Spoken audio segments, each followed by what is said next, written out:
Why are so many Americans actively voting against their own interests? I recently asked myself before mentioned question, it doesn't make any sense in my head or the people I speak with. Why Americans often the lower classes actively votes against higher minimum wages and work laws and other similar things. Quite frankly, I cannot understand why. Note, I'm Danish, so I'm very much biased since I live in a country with some of the world's best work laws, which we can thank our unions for mainly. Our minimum wage is $22, we get at least 3 weeks paid vacation, and generally we get at least 14 days paid sick leave, depending on your work. My theory is that Americans are so scared of taxes that they will never tolerate tax raises for welfare, even though tax-paid healthcare and welfare is much more cost-effective since you remove the capitalistic profit incentive. Sorry, just curious, no hate meant. Propaganda and lack of access to equality and unbiased education. Steinbeck said it best, the poor view themselves as temporarily embarrassed millionaires. Also, lots of people are plain bad at math and don't understand the tax system. Keep them dumb, keep them entertained, create an out-group they can hate, take your pick, and you got people who will actively work against their own interests. They've been thoroughly propagandized since they came out of the womb. Conservatives have very aggressive ad campaigns here that are essentially just Democrats DID inflation and want to steal your taxes and freedom. And that's literally all it takes to talk almost half of us into handing our money and civil rights over. That, and they keep playing on the religious angle despite proving time and time again that they don't actually practice the Christian values they preach. Identity politics. To many, voting for a certain party is part of who they are.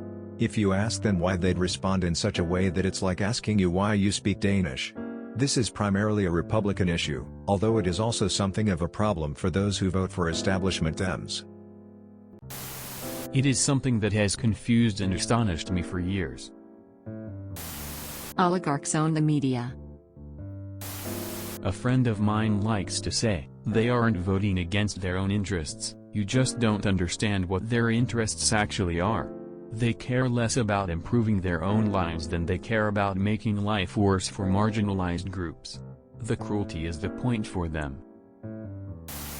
There are a lot of factors going into it, but I think a lot of it boils down to a lot of American workers have internalized the cookie joke. Be careful, the whatever group we don't like is going to steal your cookie, and deeply believe it.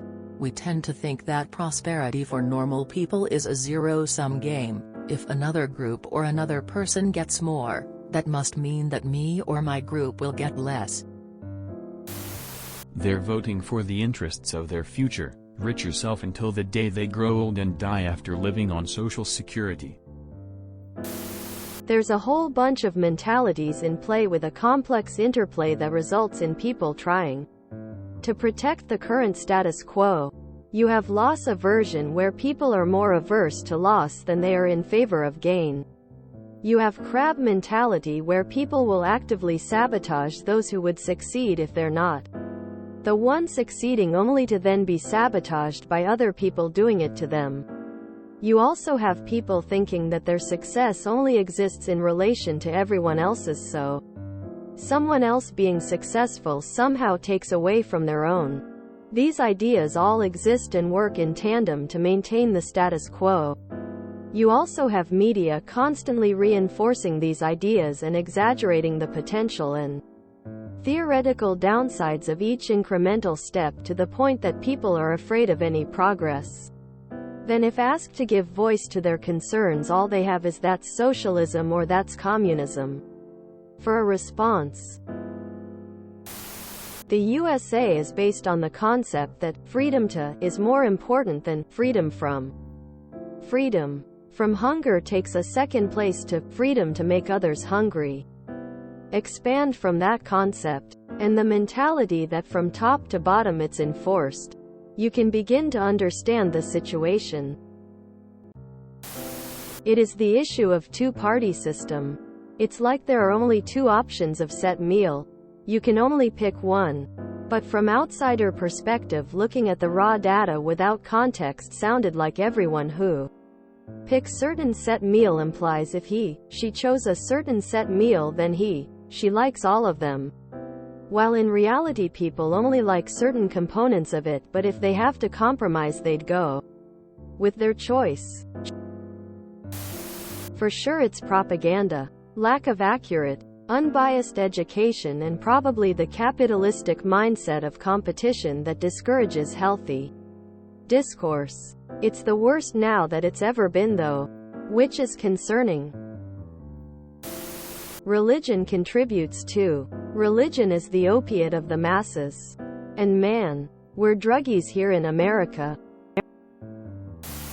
Your question is wrong. Neither party has any meaningful interest in serving the American people, or their interests. Regardless of who people vote for, their needs aren't being met.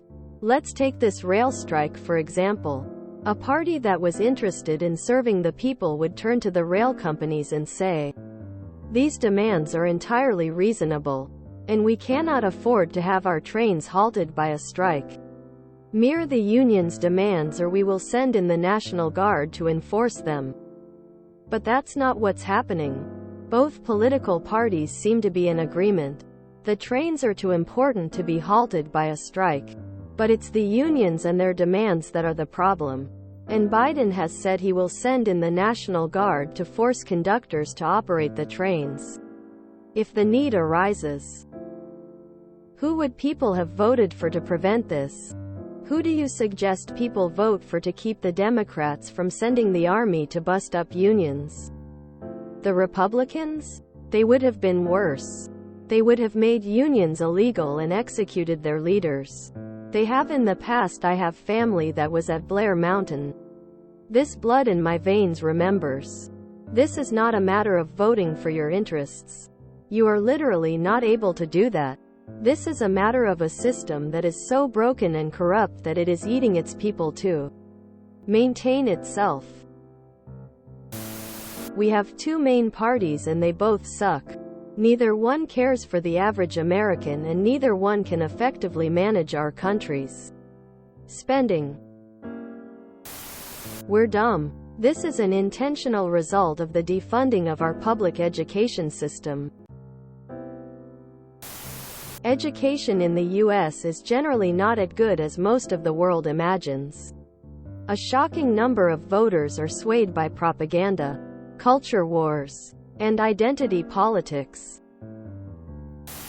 If you enjoyed this video, please check out our playlists full of similar content. Epicaricast is like doom scrolling for your ears. Please like, share, and subscribe.